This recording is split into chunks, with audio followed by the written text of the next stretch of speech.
I'll go for like 3 weeks.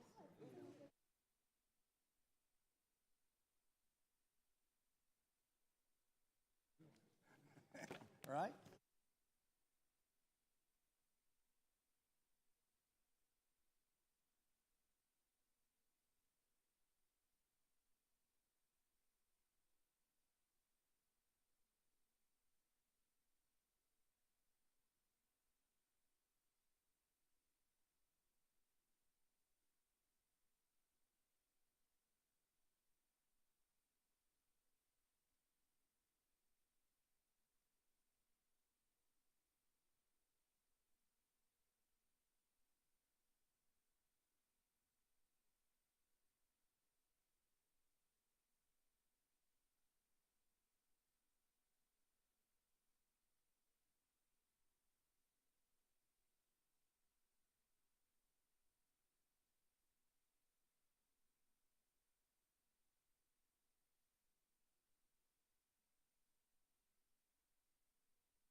Mic on.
want to welcome all of you. We have to wait for at least one person from the other side of the aisle to get here. And I want to thank all of you for joining us today. And I apologize for keeping you waiting, but I think my constituents really expect me to be over there to vote. I'm sure that's true of my colleagues. So thank you very much for understanding that and holding on here.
Subcommittee is now not adjourned. we now are in session. So Mr. Meeks will have an opening statement. I will have an opening statement. If we have any other colleagues join us, they will have opening statements. So I will begin with mine. So observers of Central Asia over the past 2 years have seen many reasons for optimism. The reformist-minded president, now leads Uzbekistan, the region's most populous country, thus has basically an open-minded reformist new president. Kazakhstan is completing a rotation on the United Nations Security Council. And last year, Kyrgyzstan held competitive elections which resulted in a peaceful transfer of political power. Each of these are encouraging steps for the individual countries, but also for the region. They suggest that we continue our positive engagement and collaborative partnership with those countries in the region. I welcome our witnesses to this afternoon's hearing on current developments in Central Asia, which should help us determine the most effective foreign policy for the United States. Problems with economic diversification, infrastructure, and rule of law clearly remain, but the trend lines provide much hope that Central Asia is becoming ever more interconnected, ever more prosperous, and yes, at peace with itself and its neighbors. With the continuation of the United States and NATO mission in Afghanistan, Central Asian governments have been supportive and expressed a willingness to play a positive role in security cooperation, to secure borders, to stop smugglers, and to fight terrorist organizations.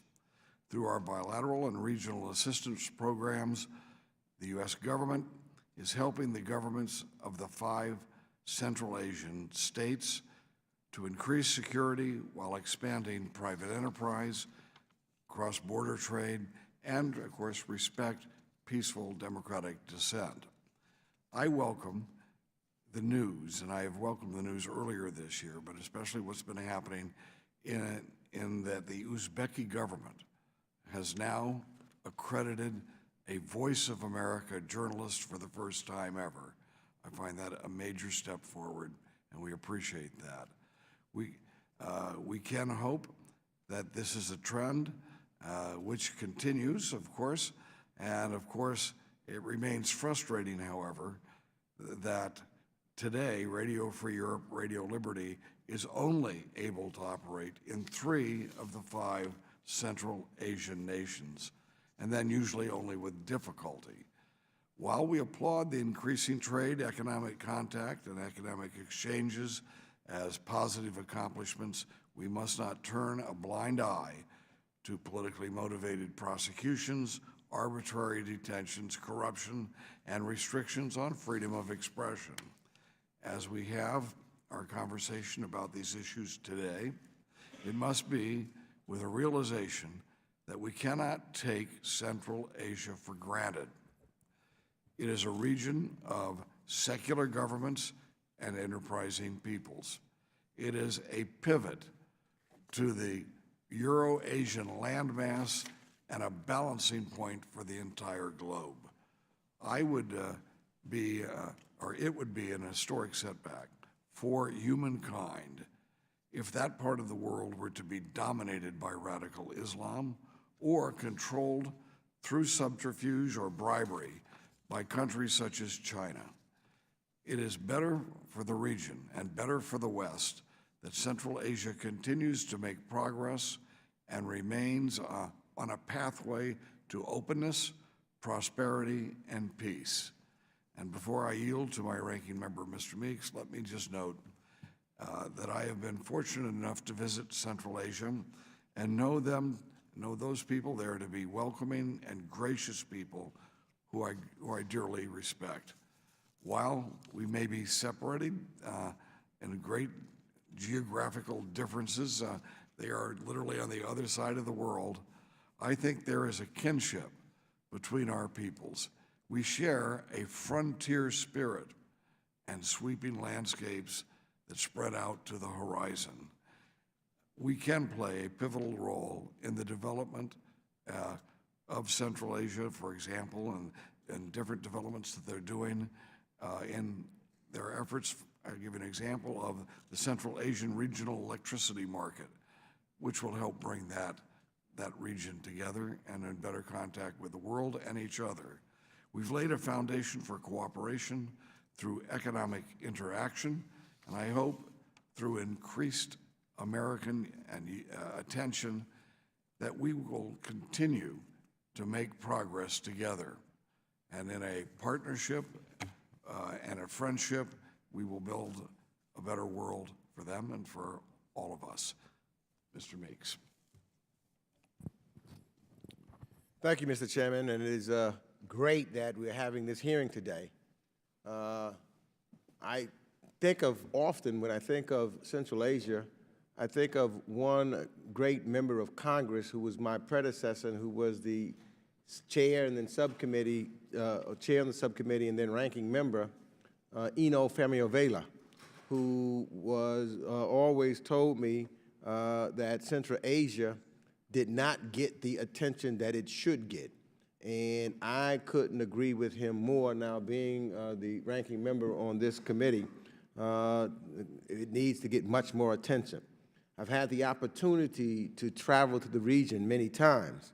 And when I leave with the deepest appreciation for the beauty of the culture of each nation, the spirit of the people, and the mutual interest and cooperation between the United States and our regional partners. In many ways, although too often hidden from view on our national stage, Central Asian nations are global leaders with extensive international reach, economic, political, and security that extend way beyond the region. So this hearing is extremely important. I want to thank our witnesses for agreeing to meet with us today, and I've reviewed your testimonies, and as a former board member, I know firsthand how important NED's work is and how substantial it is within Central Asia. I especially appreciate NED being represented here this afternoon. There has been progress in the region on democracy-related issues, but of course there are still many concerns. And I'm looking forward to hearing from our witnesses so that we might get a better understanding of the challenges and the opportunities that exist in Central Asia. I know our witnesses will provide expert insight regarding human rights, security, and more. I hope we can also discuss efforts to diversify economically and geopolitically, and how some see this diversification as a threat. I'm interested in hearing how effective Russia's Eurasian Economic Union has been at integrating Russian markets with Central Asia's, and to what end. Military exercises with Russia also seem to be increasing within the region, and I would welcome your thoughts on that. Similarly, China's influence in the region is increasing at a steady clip. I'd like to know our witnesses' thoughts about the Belt Road Initiative and the impact China's investments will have in the near and short term, particularly with respect to debt increases in the region. As mentioned, progress has indeed been made, yet democratization and respect for human rights will require our attention for years to come in order to achieve further advancement of these ideals. For those reasons, I am disappointed that the United States foreign assistance to the region has been cut by 35% in this fiscal year 2018's budget. The United States has an important role to play in partnering with regional stakeholders. I hope we can get a better understanding of how U.S. assistance is helping. Over the years, I've been keenly focused on the opportunities the United States has to increase bilateral cooperation in the region. For example, I've been a strong supporter of Kazakhstan's economic development efforts, the push for WTO accession, and authorization to extend PNTR status to Kazakhstan. Both the U.S. and Kazakhstan have much to gain from greater economic engagement and ties, especially in non-oil energy business sectors such as high-tech and aerospace, as a way of creating jobs, accelerating economic growth, and security in both countries.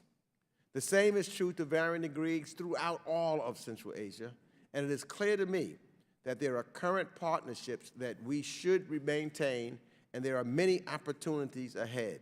Engagement is the key, in my estimation. I thank you for being here, and I look forward to hearing from the witnesses.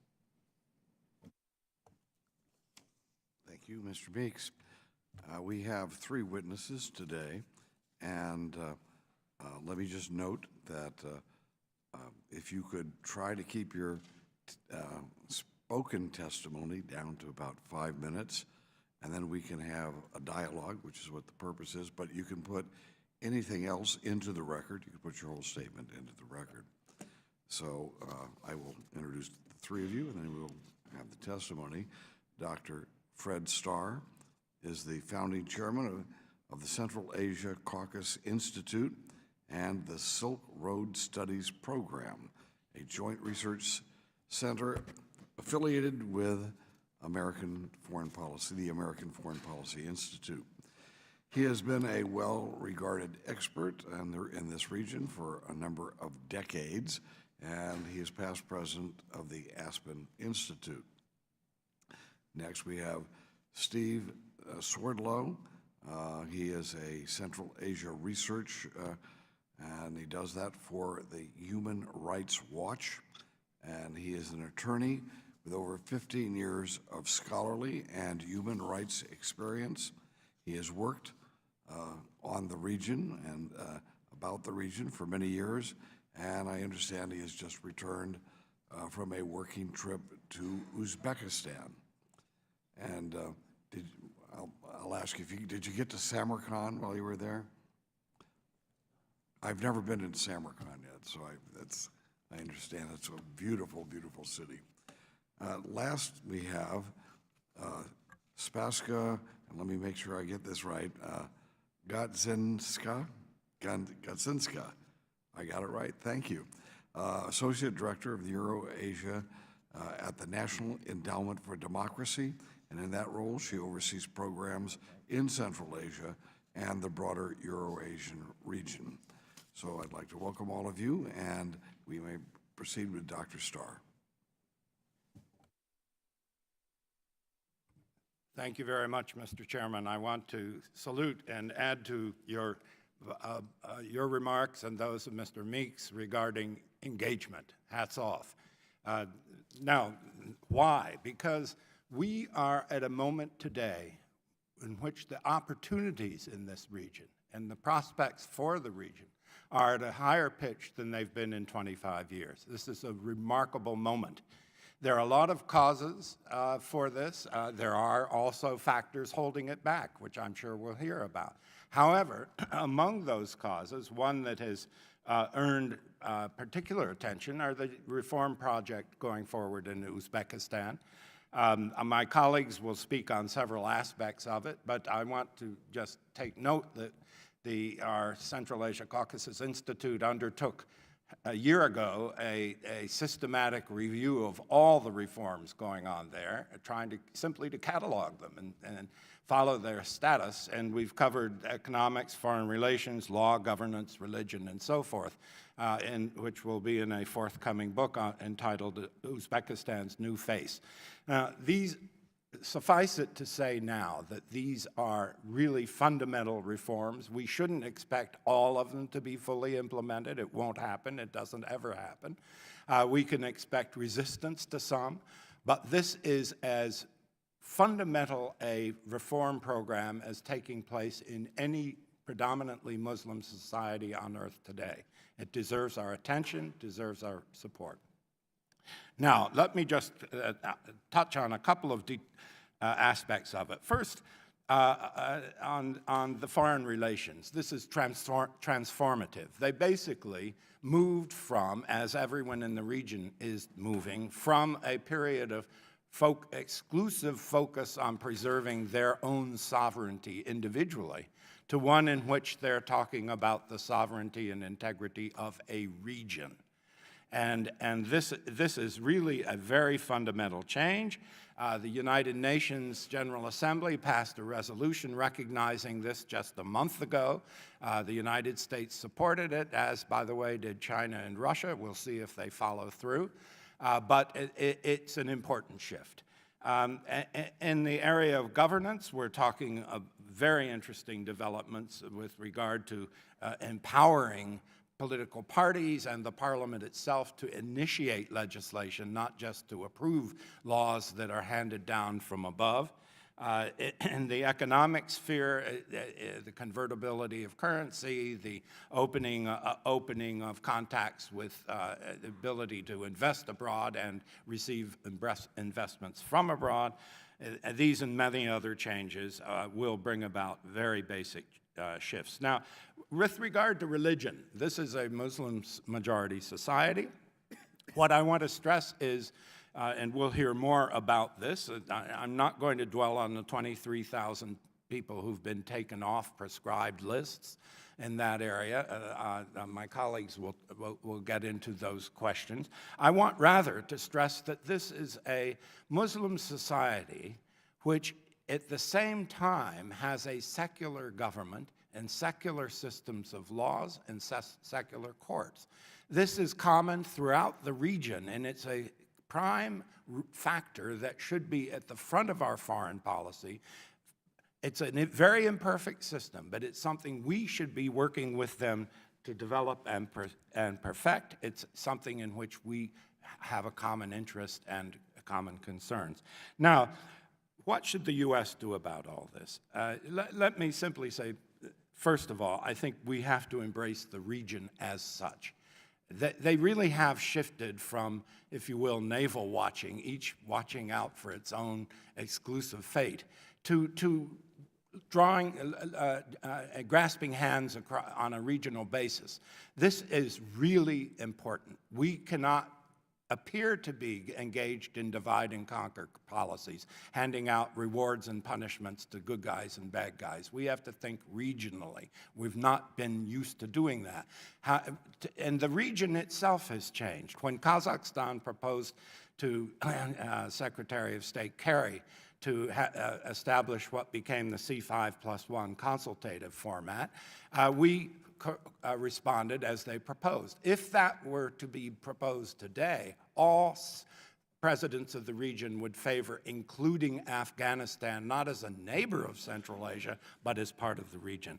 So I would add that. Now, in addition to embracing the region and stressing the idea of these as secular states with secular systems of laws and courts and education in predominantly Muslim societies, secular in order to protect religious freedom, not unlike our own system, that we want to work with them, it seems to be, to perfect that. Then finally, that there are problems aplenty.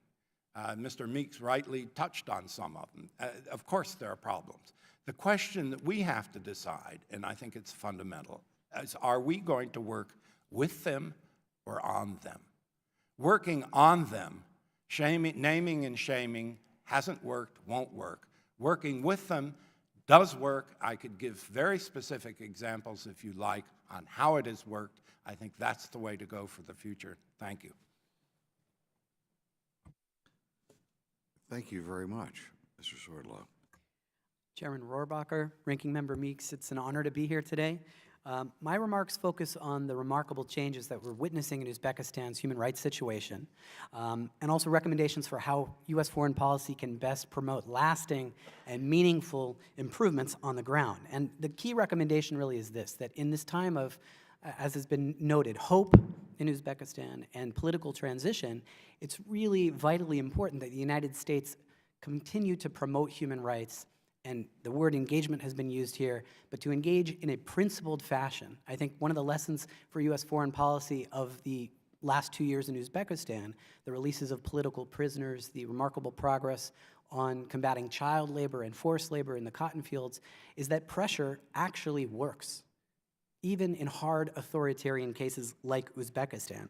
So while some of the recommendations are that the U.S. continue to encourage positive change, expand educational exchanges like the Muskie program that's now no longer with us, it's also important not to lose sight of the fact that Uzbekistan remains deeply authoritarian with ongoing egregious human rights abuses such as torture, and that it's important that the U.S. not pull punches and keep speaking out and using public pressure where necessary.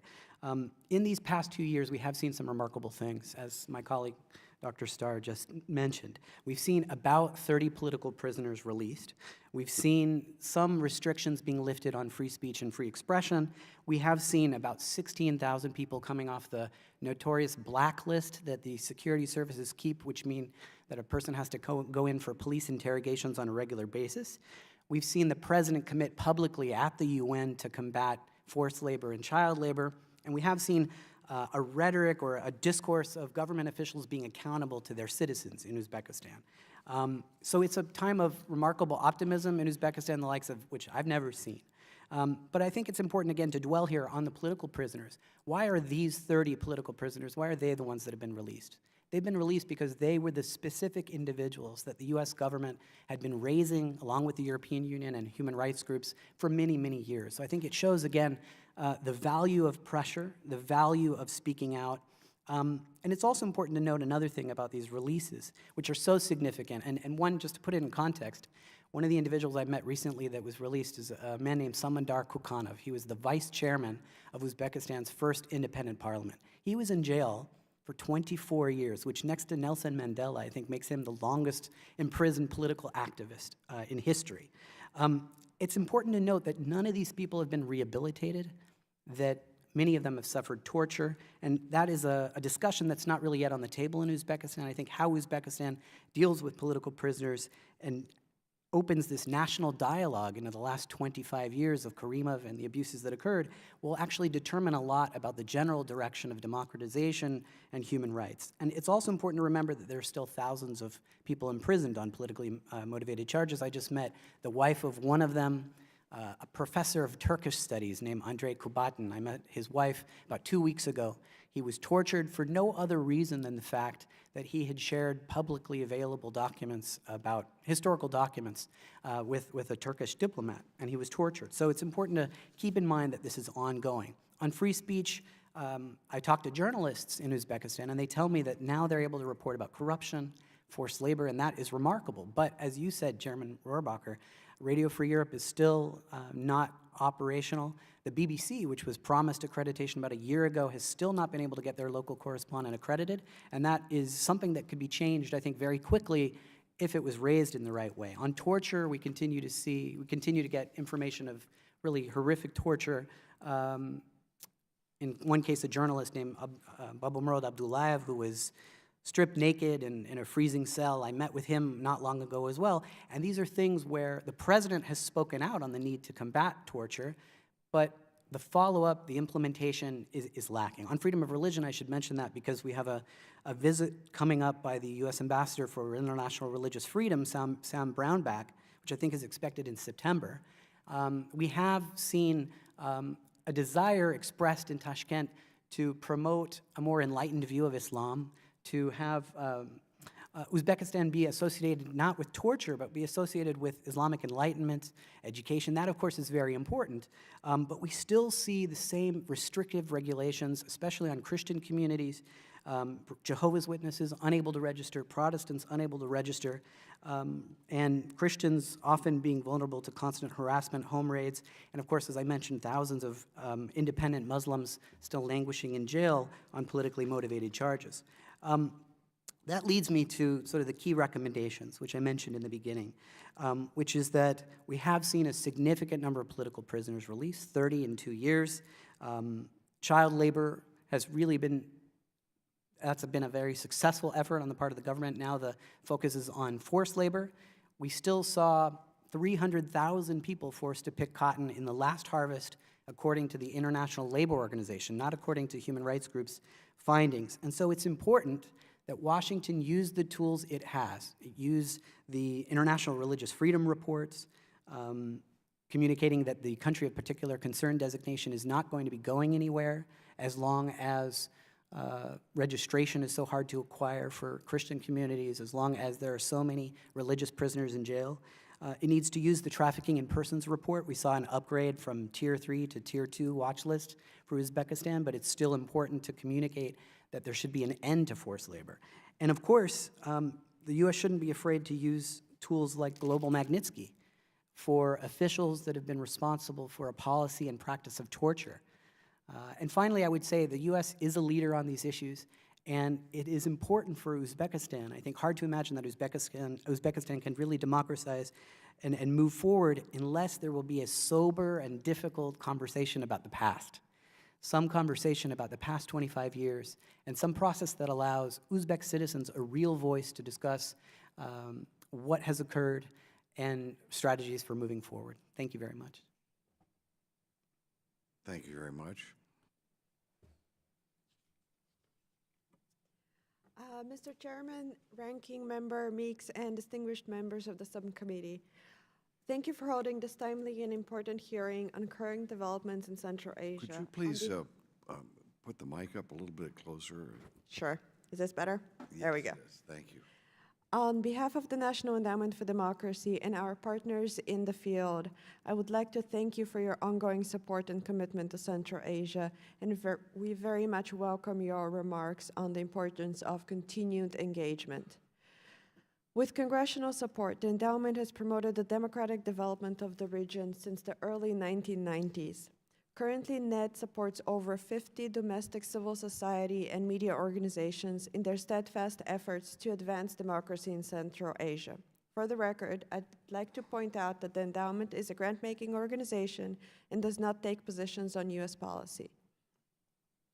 Despite sharing a common Soviet heritage, these 5 countries are all facing unique sets of challenges as they continue to reform their political systems and economic structures. I will focus my remarks primarily on Uzbekistan because of lack of time, but I think we all look forward to addressing questions about the other 4 countries in Central Asia.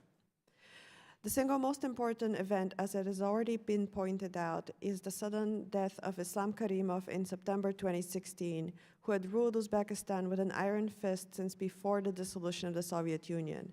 It is well known that President Karimov created a kleptocratic dictatorship where the chosen few held absolute political and economic power while relentlessly persecuting and silencing independent civic and political voices.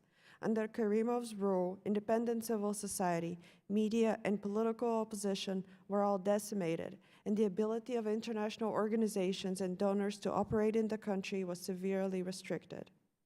Given this context, it is not surprising that observers watched with trepidation the first 6 months of President Mirziyoyev's ascent to power. What has followed since then is a series of official statements promising a broad range of much-needed reforms. I want to repeat much of what my colleague at Human Rights Watch has already mentioned in terms of developments and positive and negative events that have occurred since then. Instead, I will go into more detail on the reform process that has been unfolding over the past 2 years. A cornerstone of the reform process is improving the rule of law, as the new government understands it urgently needs to attract foreign investment in order to rescue its ailing economy. Although no comprehensive reform map has been issued, it is clear that the government's priorities are fighting corruption, liberalizing the economy, and promoting the rule of law. Uzbekistan has already secured Russian investments and trade agreements, which only have reinforced Russia's extraordinarily influential political and economic role in the region. Similarly, China's impact has grown over the years, and it is currently Uzbekistan's largest trading partner. Uzbekistan has already opened its borders with neighboring countries, rekindled trade agreements, and is showing signs of asserting itself as a leading regional power. While still working to improve its long-standing relationships with China, Russia, and its neighbors, President Mirziyoyev has taken deliberate steps to reach out to the U.S. and to the West. The May 2018 visit to Washington was the culmination of President Mirziyoyev's overtures to the U.S. In addition to promising continued economic reforms, Uzbekistan has requested technical assistance from the U.S. for implementing rule of law reforms, which could result in opening markets to more U.S. businesses and technologies. The Center for International Private Enterprise, for example, has started a program to support the development of nascent business associations and to foster their ability to advocate on economic and policy issues. These developments often offer a unique opportunity. Although undeniable progress has already been made, it is best characterized as an ad hoc approach to individual opportunities rather than a well-thought-out reform agenda. A much more systematic approach is needed, and there are many ways in which independent domestic civil society can contribute meaningfully and constructively to the reform agenda, such as providing expert policy recommendations and holding the government accountable to its promises and to international norms and standards. In order for that to happen, the government of Uzbekistan could take specific steps that would significantly improve the operating environments for civil society and media. Items on the agenda of domestic partners include easing cumbersome administrative procedures for NGOs, removing restrictions on freedom of movement and association, providing accreditation to independent domestic and international media, allowing international donors and organizations to return to the country and to operate freely, and finally, removing the outdated exit visa model, which has already been suggested by President Mirziyoyev. These steps will be a welcome sign to domestic and international audiences that Uzbekistan is truly dedicated to working towards the success of the reform process. Thank you again for this opportunity, and I look forward to your questions. Thank you all very much for joining us today and trying to give us some direction on what type of policies will achieve the positive goals that we all have. I'd like to ask the panel, how many political prisoners are there in this region, and what countries are they in? Well, Uzbekistan leads the pack. In fact, in all of former Soviet space, Uzbekistan has more political prisoners than all former Soviet states combined. And the estimates are really hard to it's hard to be exact because the country was closed for so long. But I think on the more conservative side, we're talking about thousands of people. We're talking about perhaps 7,000 to 10,000. Uzbekistan. In Uzbekistan, there are thousands of political prisoners now. Right, and to be precise, what I mean by that are mostly, the vast majority of these are individuals that have been convicted on the extremism charges, which are vague, overbroad, extremely broad charges that have been used against mainly independent Muslims in Uzbekistan. And so we term those political because those statutes are often used for a political purpose. What about in the other countries in the region? In Kyrgyzstan, the one very notable political prisoner now is Azimjan Askarov, a human rights defender, ethnic Uzbek human rights defender who's been in prison now since the June 2010 OSH events. Could you repeat that? How many people, where did you say? I'm referring to Kyrgyzstan. Again, we don't compare figures often, but Kyrgyzstan, the notable case of Azimjan Askarov is really high on the agenda of Human Rights Watch. In Tajikistan, there we've seen a rapid increase in arrests over the past, I'd say, 4 years, and we estimate something between 150 to 200 political activists, mainly from the now banned opposition party. Okay, so there are 200 or 250 people you'd consider political prisoners, and that is Tajikistan? That's Tajikistan. That includes a few, one journalist just last week convicted on 12-year charge, about 3 lawyers, and the rest political activists. So And then maybe thousands in Uzbekistan and 60 in Tajikistan. What about the rest? well, about 200 in Tajikistan. Kazakhstan is. Maybe you want to speak to. I would like to add that we don't often hear about Turkmenistan, which has been very closed off, and the number of disappeared political prisoners is very large. There is a project that is run by a consortium of organizations called Prove They're Alive, which is trying to force the government of Turkmenistan to acknowledge how many political prisoners there are, how many of them are still alive, and so forth.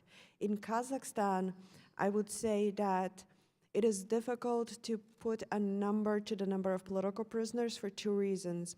One, there's no agreement on what constitutes a political prisoner. There's a lot of trade union activists who have been imprisoned because of their trade union activities. There's also journalists and media who have been imprisoned for their freedom of speech activities. But in terms of political prisoners, I would highlight the fate of the now banned political movement Alga, which was heavily financed and related to Ablyazov. And among those, there's upwards of 200 political activists who remain in prison over the past 3 years. So we're talking about people being held now that are in the hundreds? Yes. Okay. And what about Kyrgyzstan? So for Kyrgyzstan, there has been an increase in high-profile political prisoners. I would mention two. One is Omurbek Tekebaev, who used to be one of the leaders of Atameken, one of the most prominent political pro-democratic parties in Kyrgyzstan. He was sentenced on corruption charges right before the presidential election last year, and this was largely seen as a political move to prevent him to run for president. There have been other cases where political opposition figures who came afoul of the former president. Do you have a number for me? I would imagine probably less than 20. Less than 20. Yes. Okay. I'm just trying to get a sense about that. Dr. Starr? Well, first of all, these are impressive figures.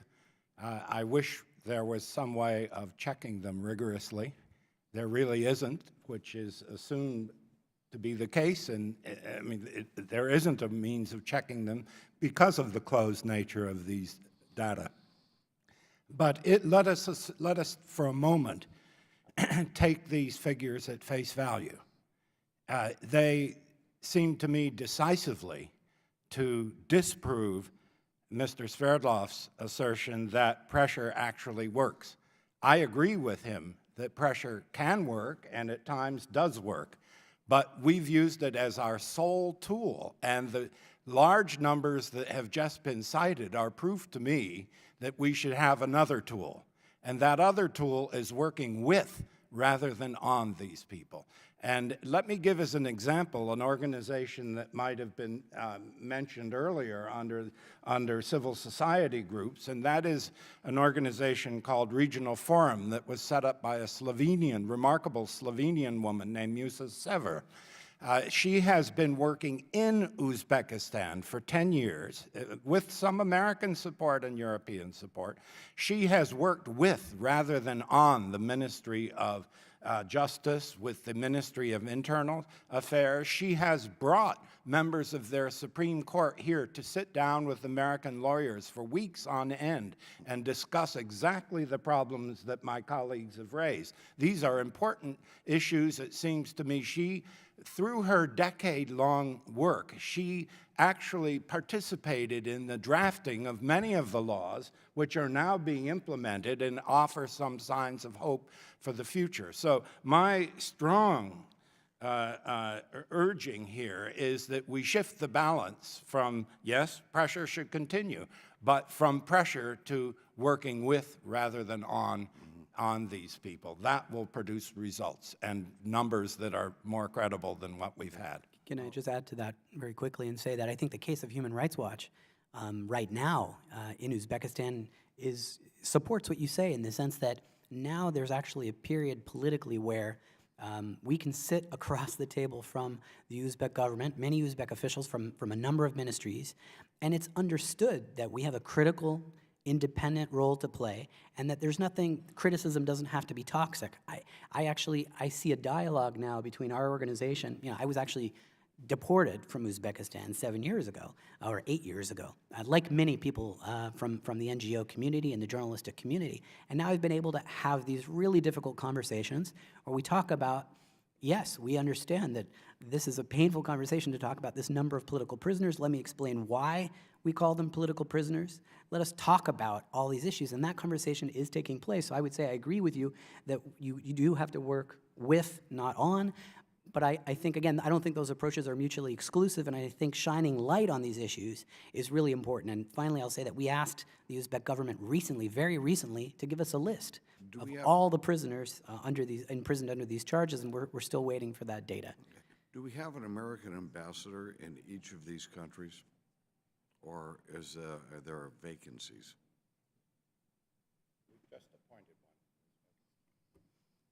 There's currently a vacancy in Tajikistan, and there is a vacancy in Kyrgyzstan that, if I'm not mistaken, is considered to be filled.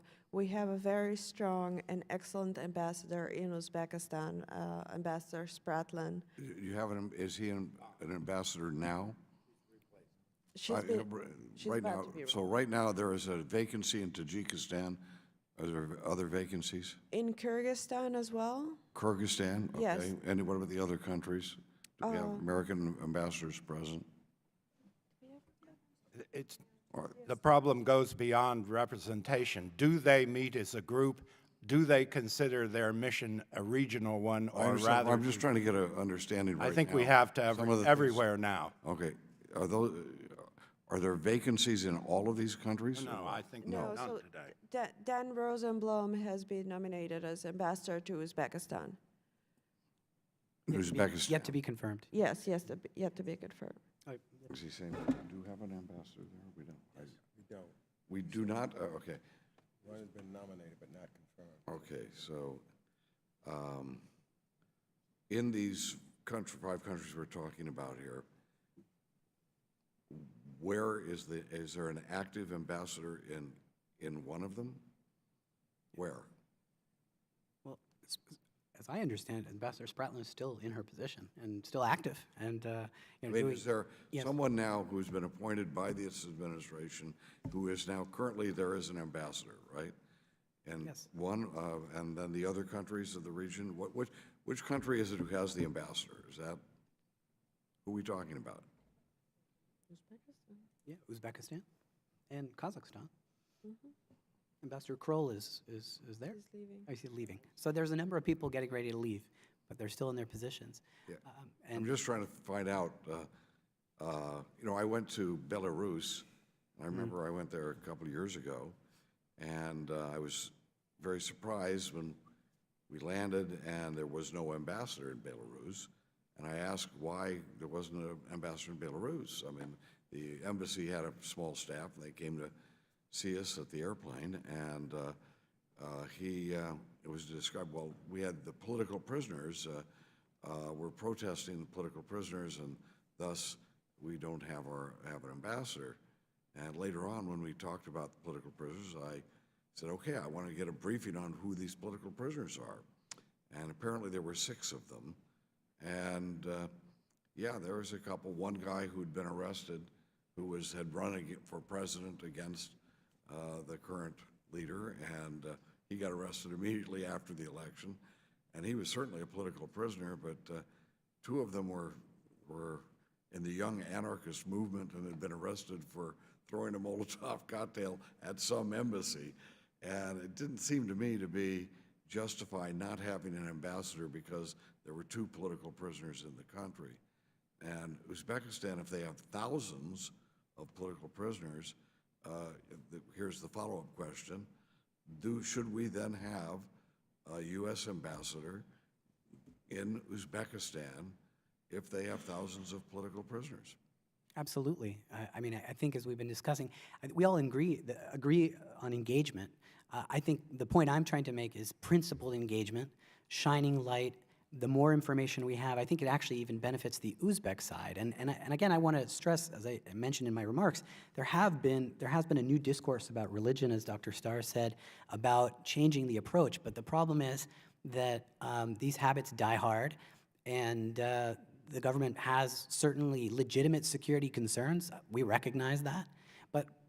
But thousands of people, I think, mostly in the late 90s, beginning with after the passage of the 1997 law on religion, which was really one of the most restrictive in the world, you had thousands of people landing in prison following trials without due process. Okay, I've got to let my colleagues have some time here too, but there will be a second round, and Mr. Meeks, but Dr. Starr really has something he wants to say. Go right ahead, then Mr. Meeks can take over. Yes, this is a vexing problem, but on representation. But just having people there isn't enough. 25 years ago, these were all former Soviet states, so the entire elite still spoke Russian. Russian is not the national language of any of the countries we're talking about. It is an official language for intercultural communication within Kazakhstan, along with Kazakh. We have had ambassadors in this region who actually made a serious effort to learn local languages, but to have someone in in these countries who doesn't know the local language and is not making a good faith effort to learn it is basically to say as clearly as a big power can to a small power that we really don't take you seriously. That doesn't lead to the kind of dialogue you're talking about. All right. Mr. Meeks. Thank you.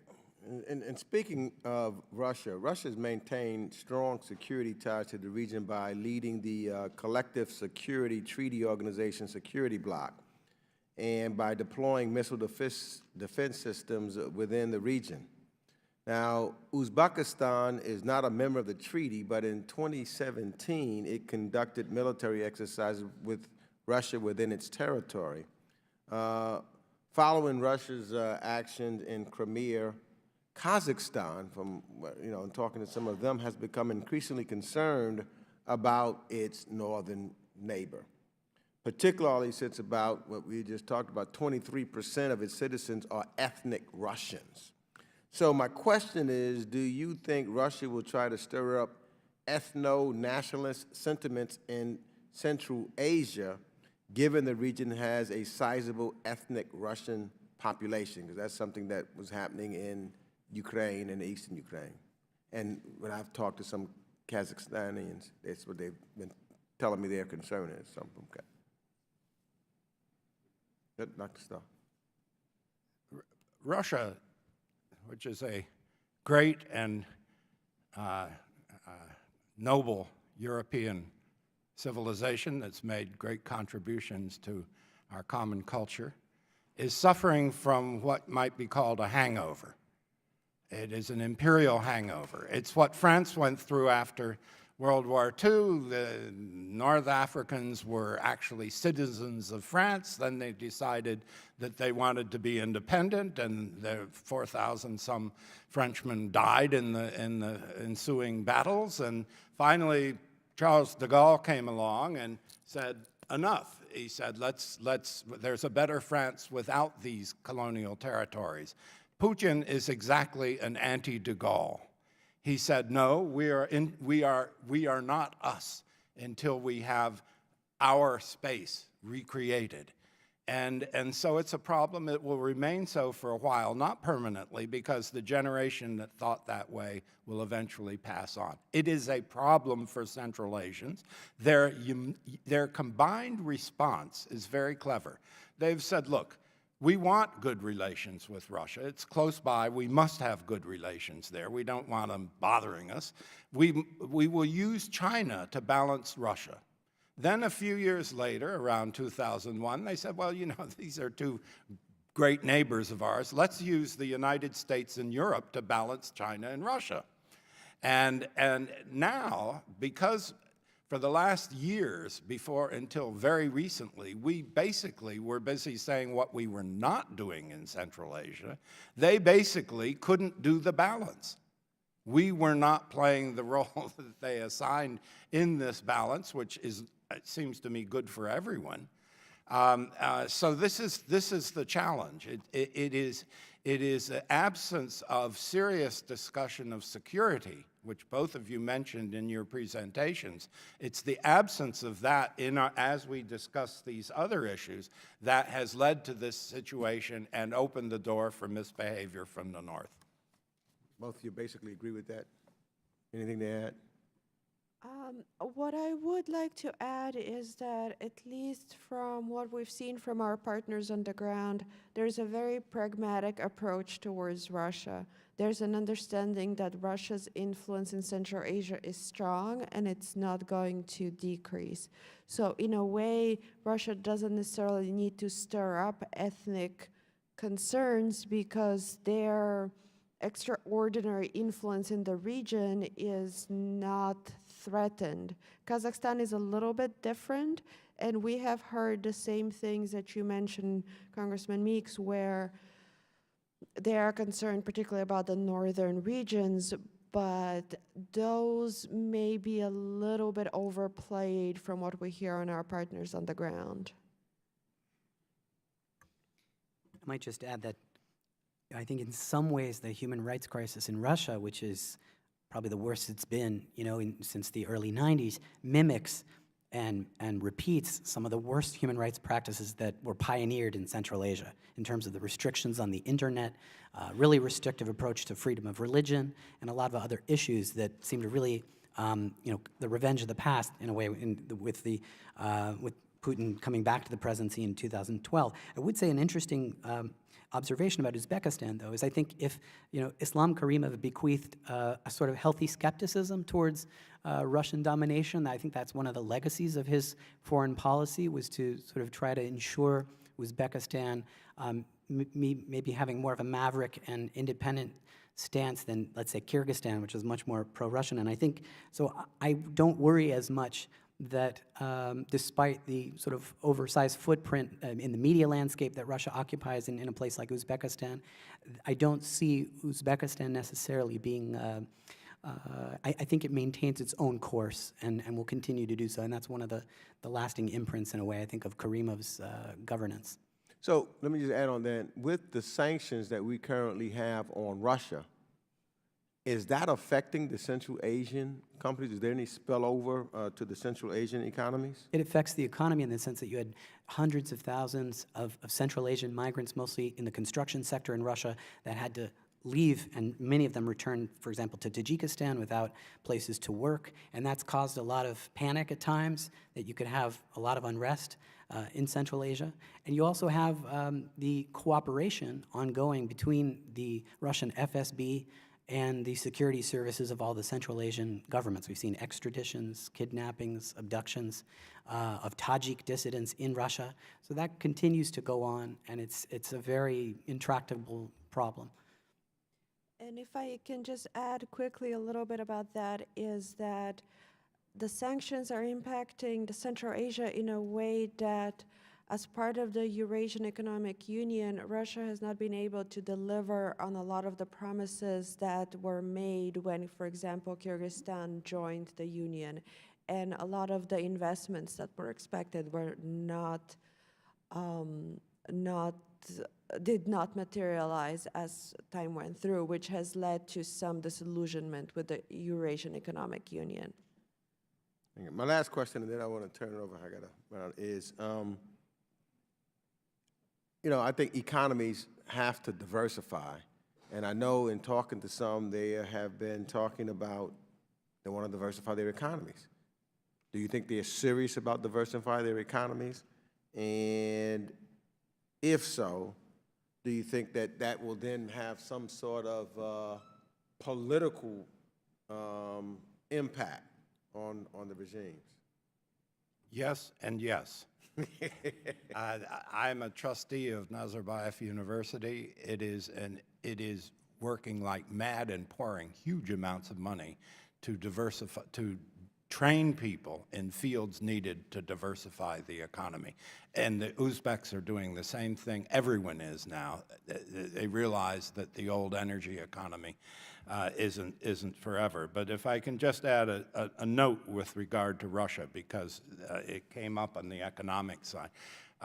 Russia, the easiest way for them to misbehave in Central Asia is the old divide and conquer formula. Play one against the other. The Central Asians are, I believe, naturally very tactful people. Maybe it's because they've had to be for so many millennia with so many neighbors in every direction. But as such tactful people, they are promoting their regional cooperation, the regional organization that they're seeking to make, the regular meetings of presidents with Afghanistan. They're promoting that, not just as a solution to their diversification and development in many ways, but also as a way to balance outside pressures. They say to the Russians, look, you're concerned, you claim to be concerned about security, about drugs, extremism. Let us handle these things. We can provide our own security. Stay out, let us do our job. This is what they've been proposing, and we should be strongly backing that. It's not against anyone. It's not against Russia. It's not against China. It's not against America or Europe. Everyone benefits if this region is stabilized, diversified from within rather than through pressures from without.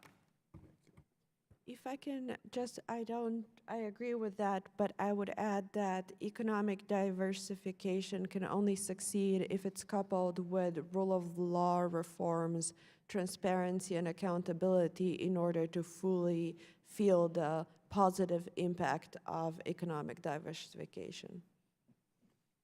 Thank you. Just to add one final point on the economy, I think it's interesting to see that the World Bank and the European Bank for Reconstruction and Development are really active in Uzbekistan, and so Human Rights Watch is calling on them to condition their investments and their loans on concrete, demonstrable human rights progress, and as Spaska has said, on transparency, anti-corruption efforts. And then I think another piece of this is educational exchanges. As we said in the beginning, a lot of Uzbeks are talking about returning, even from the U.S., to build the country, and I think if the U.S. can invest more in educational exchanges for Uzbek students and for all Central Asian students, that can only be a really powerful and good thing for the region.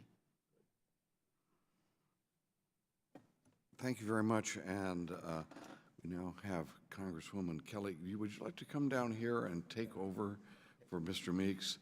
Mr. Meeks, she's taken over for you now. Remember that. For 5 minutes.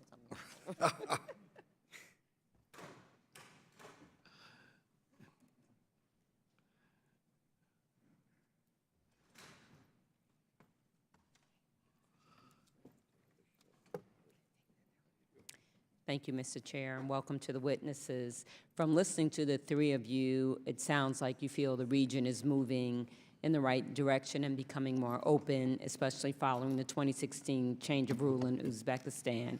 And since then, the president has taken reforms to improve the rule of law and release political prisoners, even though, in listening to you, there's many, many, many, many more to be released. Miss, am I saying your name right? Gatsinska?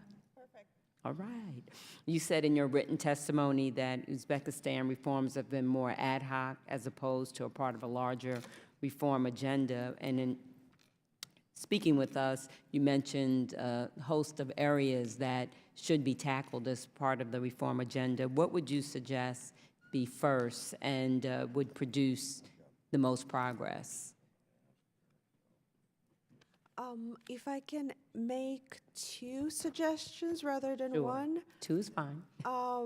One is what the Uzbek government has already requested is technical assistance from the U.S. and from others. They're not necessarily looking for funding, but they realize that they lack the professional knowledge, the technical knowledge to make the reforms that they need to do, whether it's within creating a working legislature or whether it's structuring the economic ministry or other government agencies. They really are hungry for that knowledge. So more exchanges, more expertise, more experts going to Uzbekistan or bringing them here would be a huge benefit as they reform their legislative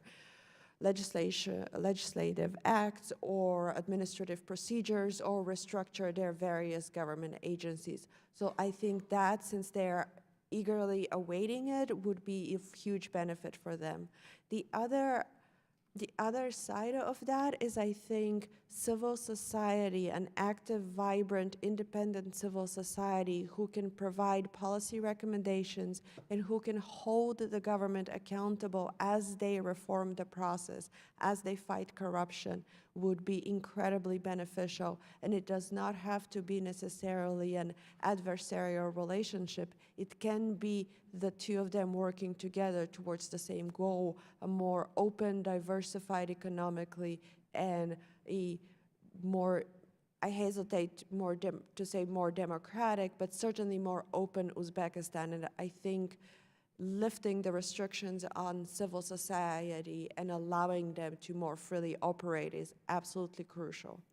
And beside the technical assistance that you talked about, how can the U.S. assist more in what you want to do or what you want to see done? I think, give me 1 second to look through my notes. I would throw in 2 things. One is overall removing the exit visa model that Uzbekistan still remains. They've made statements that they're looking into it. It will take some time. Allowing international donors and organizations to return to the country is incredibly important. And what we've heard from various sources is that the administrative and legislative acts do not exist for international organizations who are forced out to return. So that's something that needs to be done. So that's something that we can absolutely engage with them on. Thanks. And Dr. Starr, you advocated for the U.S. to promote security by strengthening their internal capacities and their capabilities as a group rather than by subordinating either of them to some externally imposed order. How do you envision this being done, and how can the U.S. improve the conditions of all nations and provoke any insecurities? Well, as you approach this question, the first step would be to review very carefully what was done under NATO's Partnership for Peace program, which flourished in Central Asia for many years. Even to this day, NATO is bringing officers from these countries to its campus in Germany for very valuable sessions of various sorts. I would review that first, but the answer to your question is to ask rather than tell. And I think if we were to sit down and begin the dialogue that we've never really had on security, we haven't for 15 years, we need it. We need it urgently. And it should be very candid, and nothing should be off the table. Then, having had that dialogue on security, we could then ask, how do we integrate our security interests with our interests in economic development, or our interest in education, our interest in rights and democratization? I think that's the only way we'll end up with a strategy. And when we wrote this book, The Long Game, it is a long game. We need to sit down and think this through from scratch. It's time to do it, and as both of our members of Congress who addressed us at the beginning said, this is the right time to do it through a new form of engagement, not just adding more of this or adding more of that. Okay, did you want to say anything or add a comment?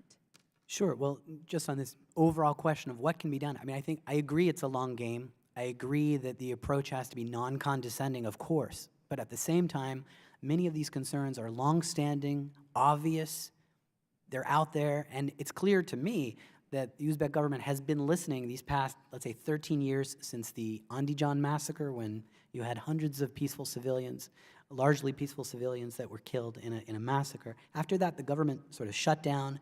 But what's interesting is these past 13 years, the government heard these longstanding demands. And so reinstating the rights of journalists to report, that's in a way low-hanging fruit that can be done quickly. And I think it just takes some more prodding, a combination of private and public diplomacy. I did want to mention also the legal profession.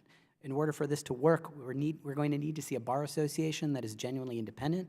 And we have a visit coming up from the Special Rapporteur of the UN for the independence of the judiciary coming in the fall. So one of those concrete things that can happen would be that the bar association be allowed to become genuinely independent of the government. So there are a number of these things that actually I don't think they're that difficult, and they can happen. It just requires, I think, sustained pressure and also an ongoing, these forums that allow for this discussion to take place, like the annual bilateral consultations and the C5+1. Thank you. Can I come back to the sustained pressure issue? I don't disagree with that. There's a value to it. On the other hand, I want to stress that the remarkable development in Uzbekistan of a defendant's bar, lawyers who are qualified and up to Western standards on defending the accused. This is moving forward very quickly. When was this all developed? It was developed during the 10 years that we spent a lot of effort just berating them for their flaws. But during, quietly, working under the radar, this Musa Sever, who I referred to, from Slovenia with some American money, but European money, managed to get the members of the Supreme Court of Uzbekistan here and to sit down for weeks on end for serious discussions of exactly the sort we're talking about. We can do this. We're beyond the need to berate them. We have to come up with concrete, okay, what do we do about it? Now, again, we've talked a lot about Uzbekistan. However, henceforth we have to think of all these issues that you rightly are raising in a regional context. And we should hold out this, if we're willing to do something in one country, let's hold it out for the others as well. And if we're not, we should say so and say we're not really on board with your new regionalism. Thank you. Thank you very much. And Ms. Kelly, we're going to have a second round, which means I will be able to ask some more questions. And if you would like a second round, you will be able to ask more questions as well. How many, when we talk about the political prisoners that are in these countries, like Uzbekistan, how many of them are Christians who have been in some way prevented from trying to express their Christianity? Well, talking about Uzbekistan, in the case of Christians, usually these are short-term, what are called administrative detention, sometimes for 15 days.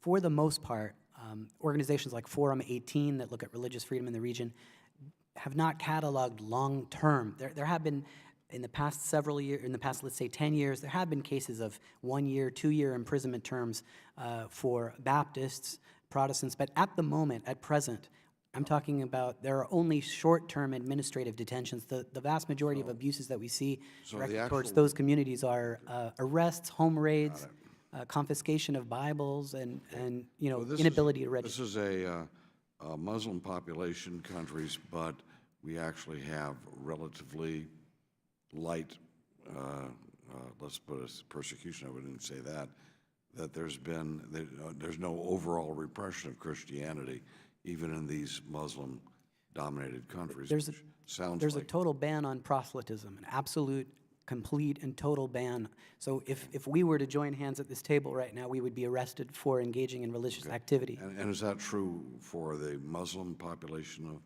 of those countries as well? It's also strictly regulated, all forms of worship, yes. And which leads us to radical Islam.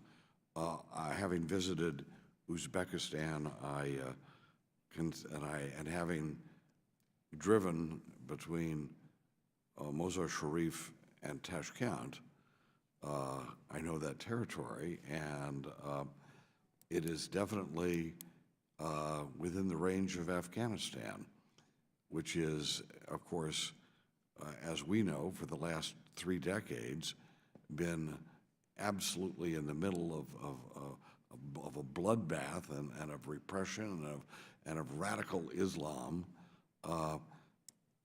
So when you look at that and you understand that right across the river is being controlled by the Taliban at different times, and what we've just heard is that many of the prisoners that we're talking about are Islamic prisoners and not Christian prisoners. Doesn't that indicate perhaps that their government is trying to keep from what was happening in Afghanistan from happening in Uzbekistan? And isn't that a good thing? I would say this, Human Rights Watch completely recognizes that there are very legitimate security concerns, and one of the things that we've been recommending in terms of dealing with this issue of thousands of people in prison is that there should be a commission, a body, a mechanism, some body that looks at case by case, all of these cases, and where there's credible evidence of a connection to violence in a case of an individual. Certainly, they shouldn't be released, and they should be tried in a credible way. But what is often the case, and I keep uncovering these cases. I mean, for example, Aramai Savakyan, a fisherman from Jizakh, who's actually Christian and an Armenian, was convicted on charge 159, the extremism statute, as an Islamic jihadist, but he's actually Christian and he's Armenian. And he was sentenced for no other reason than the fact that he was an entrepreneur and there was some local competition in his area of Uzbekistan. So we see the misuse and the Let's get to abuse this then, because of these charges. you can anecdotally, you can talk about anecdotal information.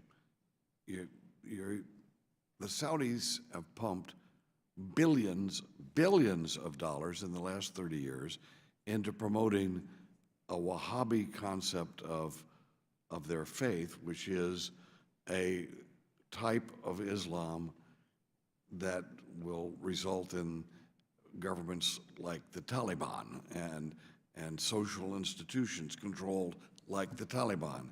And when I have traveled through those areas, different places, you see these mosques that are built by the Saudis. Doesn't that seem to suggest that the Saudis during this time period have targeted countries like Uzbekistan for radicalization of their faith?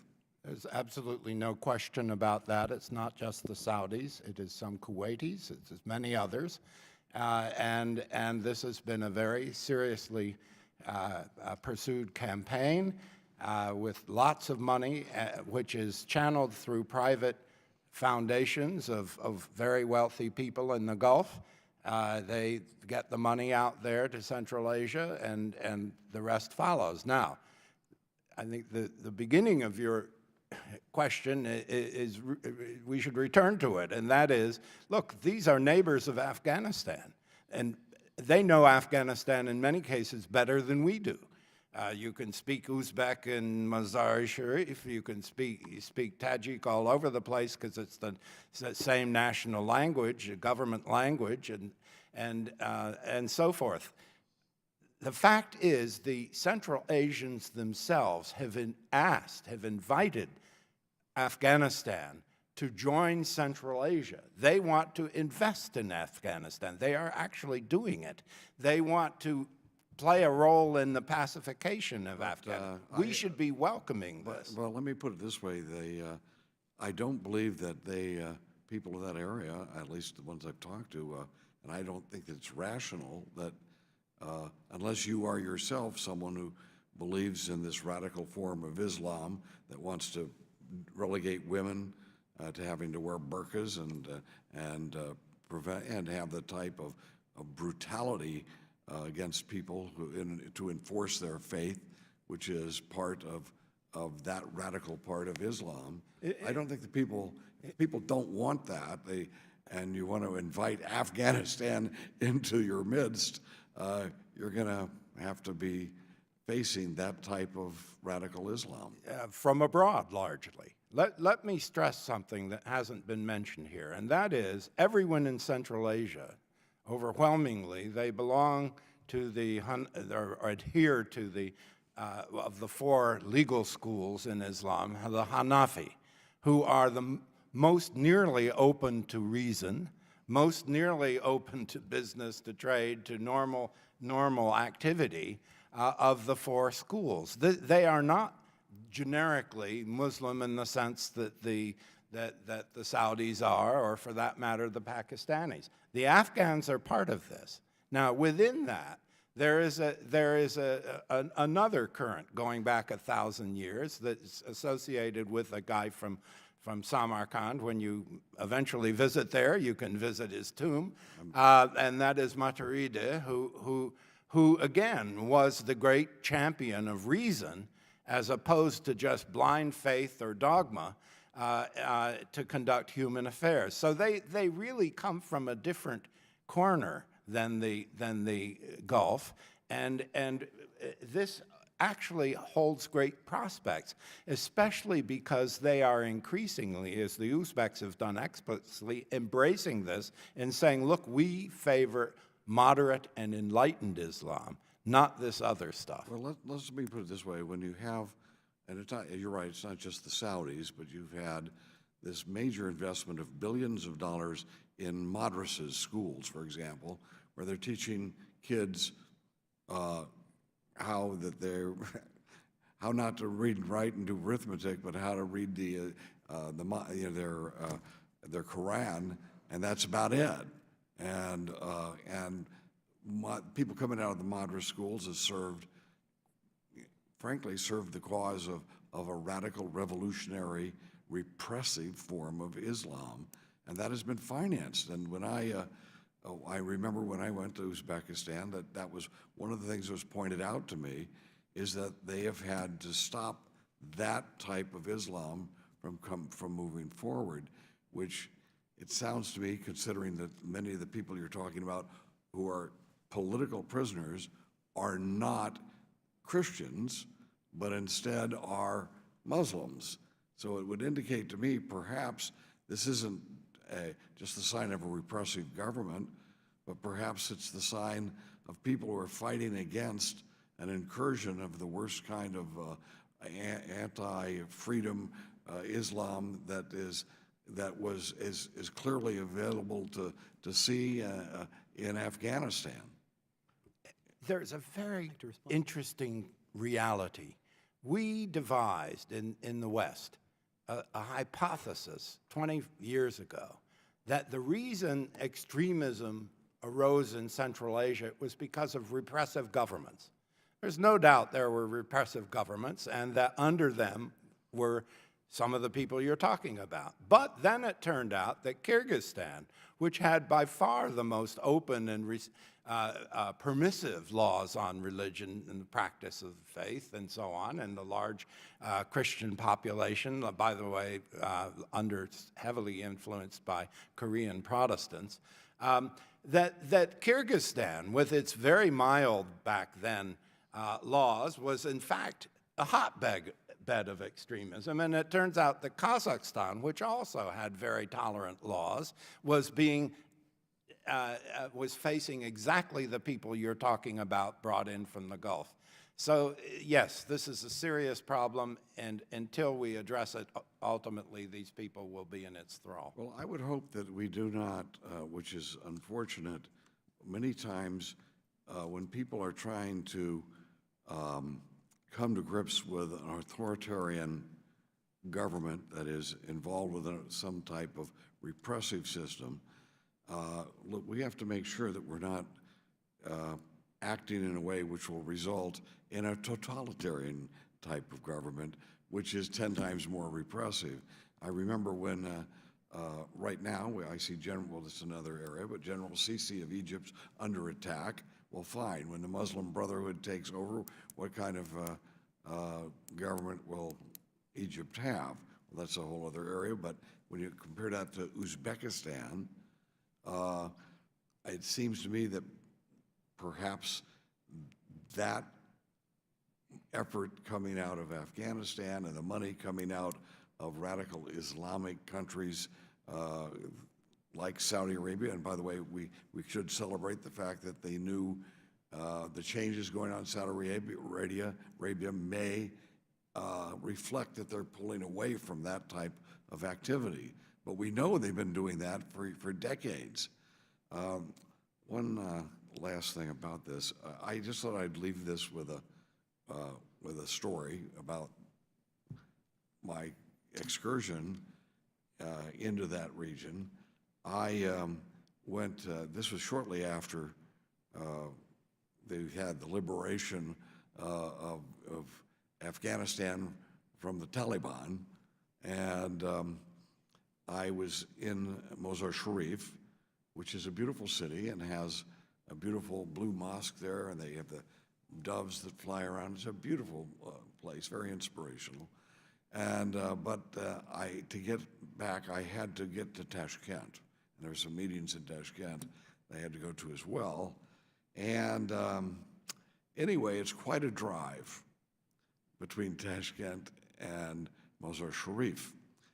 And it was dark. So I was in a car that was, and I will have to tell you, we just had one pistol in the car, and that was our only method of defending ourselves should anything happen. And the car, as we drove, it got darker, and it was snowing. It started to snow. And here we are in the mountains, and it's beginning to snow, and it's dark, and we're driving through, and all of a sudden, I noticed there were a large number of young men coming from the roadside, and this was, I was going, uh-oh, you know, do we want a U.S. congressman to be kidnapped by some radical group in the mountains in Uzbekistan? And so we're watching these young men come up to the car and surround the car. And we're, as I say, it's dark, we're in the middle of nowhere, it's up in the mountains, it's snowing, and so the driver starts talking to them, and I assumed the worst. But I will tell you, what happened was the driver turned around and said, look, these young men are offering to help escort us down the hill because the road is so slippery, they're afraid the car might fall off the cliff. And here I was looking at these young men with this, uh-oh, my goodness, there must be something bad about to happen, because I had all that stereotype in my mind. But instead, these young people had been taught very good values. They were going to help someone to escort. They were going to hopefully earn a little money, because they would hope for a tip, I'm sure. But they were doing something wonderful to help prevent some people they didn't know from having an accident and perhaps losing their lives by sliding off a cliff in the middle of a snowstorm. And so I think that shows, I think all of us, it showed me, that we have to not just always assume the worst, and that we can try to actually work with people and find out who they are, and find out that there are some very positive elements to these cultures. And anyway, we appreciate, I'm going to give each one of you 1 minute to summarize, and then we're going to adjourn. So, but first we'll start with you, because you've been wanting to say something for a few minutes, and I haven't been able to get you, so make it 2 minutes for you. Thank you, I appreciate that. I just wanted to make a quick comment in response to religious extremism in Central Asia, and I would go back to rule of law and the ability of citizens to seek redress for injustices. In a lot of ways, whether it's Tajikistan or Kyrgyzstan, when there's a sense among the population that there's a repression and they're not being heard, they're looking for outlets, whether those be religious outlets or within the legal system or whatever, they will find one. And when the legal system or their government is failing them, they will keep searching until they find something that may not be the ideal solution. And when it comes to Tajikistan, which has been incredibly repressive towards expressions of Muslim attire or Muslims in general, I think the danger is that they're going over towards being too repressive and forcing people into hiding, where they're more likely to encounter those extremist views that we are afraid of. Ultimately, just in summary of what I will say, I would like to again thank you for the commitment to Central Asia, and echo both what Steve and Dr. Starr have said, is that continued engagement is crucial, whether it be with carrots or sticks. It needs to happen, and it needs to happen now, because now is where we have the opening in all 5 countries. Thank you. Thank you. On religious extremism as well, it's a hornet's nest. It's very complicated, but by all means, I completely agree with you and with Dr. Starr that the moderate form of Islam in Central Asia that's traditionally existed has to be celebrated, promoted, studied, examined. But by all means, these are not mutually exclusive ideas. You can respect human rights, and you can also ensure security at the same time. And I want to dispel the notion that anything I've said about the religious prisoners is based on anecdotal evidence. It's based on facts collected over 15 or 20 years. When you scratch the surface of these cases, what you start to understand is very often People are imprisoned because scores are being settled in the local communities, people being labeled extremist when they have absolutely no connection to anything like that. The government does have the right to ensure security, but it should do so while respecting due process. I also want to say, I think when you're looking at Afghanistan and Uzbekistan, remember that this is an entirely different legacy. This is a Soviet legacy, different legal and socio-political context, where literacy was extremely high, is and has been extremely high educational levels. So I think it's a little bit dangerous to try to hold those examples up to one another. I agree with Spaska. It's about this overbearing approach can often tilt the balance the other way. We saw a campaign in Tajikistan to forcibly shave beards off of 13,000 men. 2 years ago, we saw a campaign where the Women's State Committee stood on the street corners and ripped hijabs off of women. That often pushes people in the other way. And we saw the #2 commander of ISIS was a Tajik, who, when he made his video to join ISIS, he referred to these sorts of practices of offending the religious sensibilities of Muslims in his very self-serving propagandistic video. So that balance has to be struck. I think it can be, and the guide should be international human rights and the constitutions, which very much recognize this balance of freedom of religion and due process and human rights. So thank you very much for holding this hearing. Mr. Rohrabacher and Mr. Meeks began their statements by indicating this is a period of unusual opportunity. And I think that we can't stress that too strongly. This is a rare moment. We've got to seize it. Now, what does that mean? First, it means understanding that this is now not just 6 countries, not 5 countries, not 6. It is a region. We are not organized in any way to deal with it as a region. We need to be. 10, 15 years ago, I suggested that the State Department should move Central Asia out from under the same bureau that covered Russia, because I said you'll never recognize its distinctiveness if it's always treated as a sort of subordinate part to Russia. That was done. They established the Central South Asia Bureau. Now that needs to be adjusted so there is a real Central Asia unit somehow. I don't know how, but it needs to be done. And finally, we have to coordinate much better than we do these 3 or 4 stools of our policy: Pentagon, the State Department, the Commerce Department, and others. They need to work together. There has to be a single strategy. One has to reinforce the other, and that isn't the case today. We leave our friends in the region wondering if they're dealing with 3 different governments. We should enable them to deal with one, the United States. Well, thank you all for your insights and advice. When you visualize, and I was very interested in your concepts of visualizing a region rather than focus on one country at a time, I think there's some very valid strategy there on how to have an impact. When we look at this part of the world, this is a huge chunk. I like to say that I believe that's the center of the world.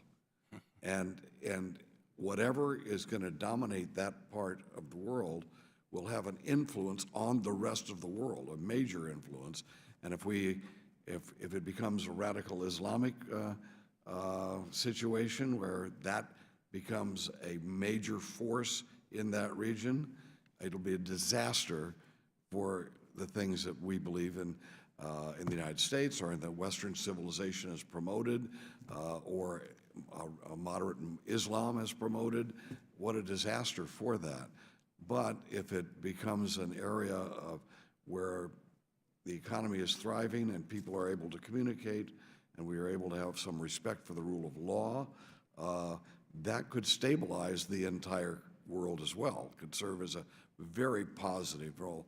And so what the witnesses are saying now is we have that opportunity to perhaps succeed in moving towards that positive end as compared to what maybe even 5 years ago and 10 years ago looked like there wouldn't be this type of opening and opportunity. So I appreciate you helping draw the attention of those of us in Washington, and hopefully people who will read the transcript will, around the world, will be a little more enlightened. So, and we are more enlightened by your testimony. So thank you, and I declare this hearing adjourned.